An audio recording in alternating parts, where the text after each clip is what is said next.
Donc bonjour et bienvenue dans ce nouvel épisode qui est la suite de l'épisode qu'on a vu la semaine dernière sur les 3 plus 1 manières de s'enrichir grâce à l'immobilier. Donc si vous n'avez pas encore vu cet épisode, je vous invite à aller le voir dès maintenant. Vous trouverez un lien, je pense juste ici, juste là ou juste en dessous de cette vidéo ou directement sur ma chaîne YouTube. Sinon vous n'allez pas forcément comprendre de quoi on va parler. Donc la semaine dernière, on a parlé des 3 plus 1 manières de s'enrichir grâce à l'immobilier. On a vu les concepts finalement théoriques. Et donc aujourd'hui, je vais vous montrer au travers d'une étude de cas d'un de mes investissements comment appliquer justement ces différentes stratégies et comment en appliquant ces différentes stratégies, cet investissement m'a généré plus de 50 000 euros net dans ma poche en 3 ans. Donc on explose le pouce bleu, abonnez-vous à la chaîne YouTube si ce n'est pas encore déjà fait et on se retrouve de l'autre côté de l'écran pour vous partager tout ça. Donc, on se retrouve de l'autre côté de l'écran pour mettre en application les concepts qu'on vient de voir ensemble et je vais vous l'illustrer au travers d'une étude de cas d'un de mes investissements pour que vous puissiez vous rendre compte finalement comment on met en application les 3 manières de s'enrichir grâce à l'immobilier et comment cet investissement m'a généré plus de 50 000 euros net dans ma poche en moins de 3 ans. Donc, cet investissement, je vais vous donner tous les chiffres et on va les balayer ensemble de A à Z et vous allez voir les stratégies que j'ai mis en place. Donc, c'est un investissement que j'ai décidé d'exploiter en colocation, donc que j'ai acheté 130 000 euros. Frais de notaire, il y en avait pour 10 400 euros. 30 000 euros de travaux de rénovation, ce qui nous permet d'avoir la rénovation haut de gamme que vous pouvez voir sur les photos. Et enfin, on a eu une garantie hypothèque de 1 200 euros. Donc, c'est un investissement total qui m'a coûté 171 600 euros. Donc, la première manière de l'exploiter, la première manière de s'enrichir, comme on l'a vu, c'est grâce au cash flow. Donc, on va calculer ensemble le cash flow que me rapporte chaque mois cet investissement. Donc, c'est un investissement que j'exploite en colocation, comme je vous l'expliquais, donc une colocation de 3 chambres, et on loue chaque chambre 500 euros par mois, donc ce qui fait un loyer total de 1 500 euros. En face de ça, on a les mensualités de crédit. Donc là, on est sur une mensualité de crédit à 870 euros par mois. On est sur un crédit sur 20 ans avec un taux à 1,4 hors assurance. Et enfin, les charges mensuelles que l'on a chaque mois sont de 150 euros et comprennent les charges de copro, la taxe foncière, l'électricité et Internet. Donc, il y a des charges qui sont faibles, puisqu'on a des charges de copro qui sont assez faibles sur ce bien, mais aussi les charges que je vous ai mises, c'est les charges qui sont lissées sur l'année. Pourquoi? Parce que le chauffage est électrique. Du coup, en hiver, il y a une consommation qui est plus importante, mais en été, il y a une consommation qui est plus faible. Donc, j'ai voulu vous lisser sur l'année les charges que j'ai payées et voilà ce que ça fait environ chaque mois. On était à 149,2, je vais arrondir à 150, c'est beaucoup plus simple pour les calculs. Et donc, quand on calcule le cash flow net, on est à 480 euros par mois de cash flow sur cet investissement et j'ai bien signalé hors différé. Pourquoi? Puisque lors du démarrage, j'ai fait un différé de 6 mois et ça veut dire que pendant cette période-là, mon crédit n'était pas de 870 euros, mais il était de 200 euros. Donc, mathématiquement, j'ai augmenté mon cash flow d'environ 700 euros par mois. Environ de 500 euros par mois. Donc, ce que je veux que vous compreniez, c'est que faites toujours votre calcul hors différé. Et le différé, c'est du bonus. Donc, on s'intéresse au cash flow en rythme de croisière et, entre guillemets, on ne s'intéresse pas au cash flow pendant le différé qui sera forcément beaucoup plus conséquent. Deuxième point, je parle bien d'un cash flow net d'impôt puisque je suis en LMNP sur cet investissement et pendant les 3 ans d'exploitation, je n'ai pas payé d'euros d'impôt sur cet investissement. Donc, bien évidemment, si vous l'exploitez d'une autre manière, le calcul sera adapté à votre situation. Donc, ça, c'est la première manière. Vous voyez que grâce à cet investissement, je génère 480 euros par mois net dans ma poche sur ce bien. Donc, ce bien, j'ai décidé de le revendre au bout de 3 ans. Et donc, on a eu un prix de revente à 204 000 euros. Donc, comme vous voyez, le prix de revente est plus élevé que le prix d'achat. Donc, ça veut dire qu'on a fait mathématiquement une plus-value à la revente. Donc, on a bien acheté et on a pu bien revendre, comme je vous l'explique à chaque fois. Donc, pour le montant du calcul de la plus-value, le montant retenu, il est de 163 000 euros. Pourquoi il n'est pas de 171 600 euros? Parce que ce que vous devez comprendre, c'est que dans le calcul de la plus-value, il y a certains travaux qui ne sont pas éligibles. Donc, il y a environ 10 000 euros de travaux qui n'étaient pas éligibles au calcul du montant de la plus-value, et un peu plus, pardon. Et au-delà de ça, j'ai eu aussi à payer des frais lors de la vente, frais de diagnostic, frais de prêt adapté, frais d'état hypothécaire, etc. Donc, le montant retenu total pour le calcul de la plus-value auprès des impôts, il est de 163 000 euros.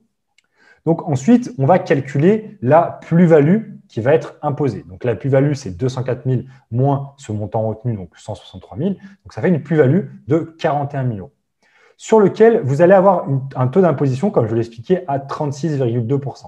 19% d'impôt sur la plus-value et 17,2% d'impôt CSG-CRDS. Donc, mon impôt que j'ai dû payer sur la plus-value est d'environ 15 000 euros. Donc, quand je déduis en fait l'impôt que j'ai payé par rapport à mon montant total de revente de 104 000 euros, ça me fait un montant net dans ma poche après plus-value de 189 158 euros. Donc, concrètement, en fait, si je regarde par rapport à l'achat, je fais la différence de vente nette d'impôt par rapport à l'achat. Donc, j'ai dans ma poche 17 558 euros de plus-value nette dans ma poche. Donc ça, gardez bien ça en tête. On va revenir sur ce calcul. Donc ça, c'est ce que j'ai réussi à générer au bout de 3 ans.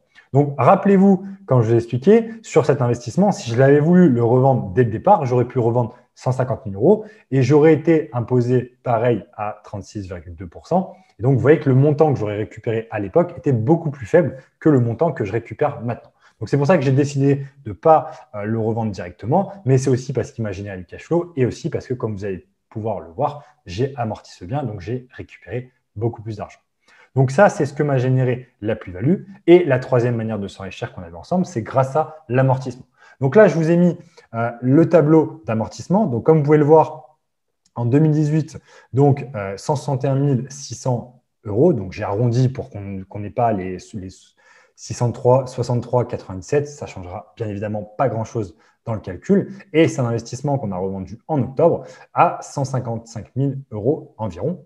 Donc, quand je fais le détail des autres, j'ai 16 600 euros d'amortissement qui arrivent dans ma poche. Bien évidemment, pourquoi? Parce que quand je vais rembourser mon crédit, je ne vais pas avoir à rembourser 171 680 euros. Je vais avoir à rembourser que 154 988 euros et 92 centimes. Donc, le delta, c'est quelque chose qui est amorti et donc qui arrive bien évidemment dans ma poche. Donc, comme je vous disais, si on regarde rapidement, on a eu 6 mois d'échéance de franchise, donc à peu près à 210 euros de crédit par mois. Donc, vous voyez que ça augmente mathématiquement mon cash flow. Et j'ai fait un calcul très simple, on va le voir ensuite.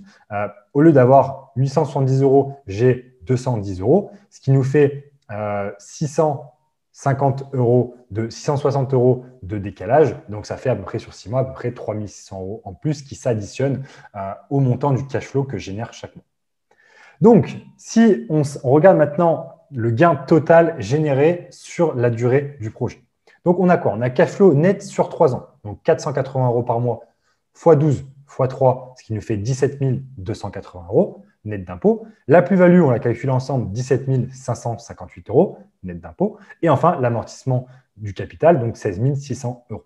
Donc, quand on fait la totalité, cet investissement m'a rapporté plus de 50 000 euros et exactement 51 438 euros en 3 ans net d'impôt. Donc ça, c'est l'argent que j'ai généré dans ma poche. Et encore une fois, j'insiste sur le hors différé parce que comme vous l'avez vu, si je prenais en compte le différé sur les 6 premiers mois, il me rapporterait environ plutôt 55 000 euros au total puisqu'on a environ 3 600 euros en plus de cash flow avec ce différé.